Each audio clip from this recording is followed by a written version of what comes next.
Hello ladies and gentlemen of the internet, so welcome to Heroes and Generals, and today we are reviewing the M1 Garand.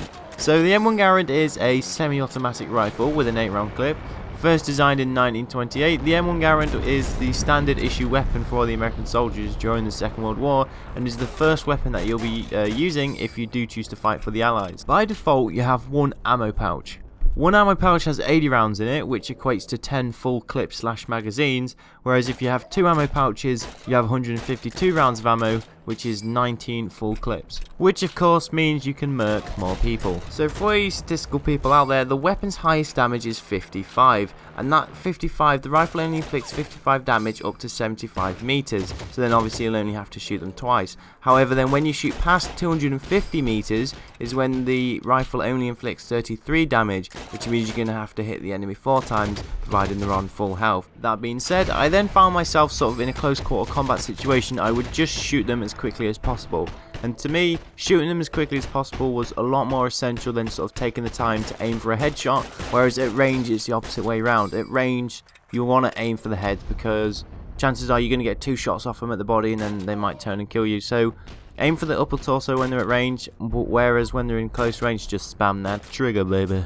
So when I was using this weapon, I honestly found myself using it like a DMR from Battlefield 4. It's more effective at range, but after a little practice, you know, it can be quite effective up close. I'd say for a first weapon, it's definitely effective, and it's an all-rounded rifle, but it does require some skill to use, and obviously it takes a bit of time to learn them skills and be able to use it to a good effect. And all the gameplay that you're seeing here, by the way, is of an unmodified M1 Garand, so it's just basically straight off as you'd get it.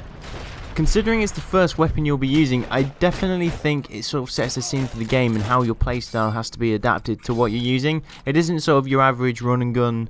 You know, it does require a bit of skill and a bit of hanging back and, you know, take out enemies without being up in their faces, sort of. It's not like Call of Duty by any means, and, you know, that's what I mean by strategic. And I do think by using the M1 Garand, it does teach you that you can't just run up to someone and blitz them in the face. I mean, yeah, you might get lucky a few times. I mean, in this video, I am up close sometimes, but as a general rule, in this game, being at range kind of plays to your strengths, or you got to play to the strengths of your weapon, basically.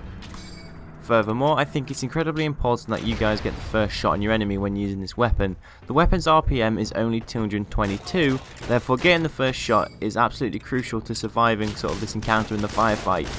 If they have a higher RPM weapon than you do, you know, like a submachine gun, MP40, MP34, you are likely to lose. What I did find with this weapon initially was that the recoil is a massive nuisance, but after a bit of practice, you know, you can counter it by pulling your mouse down slightly, but I would say that is more of a skill that you do tend to pick up after quite a bit of time playing.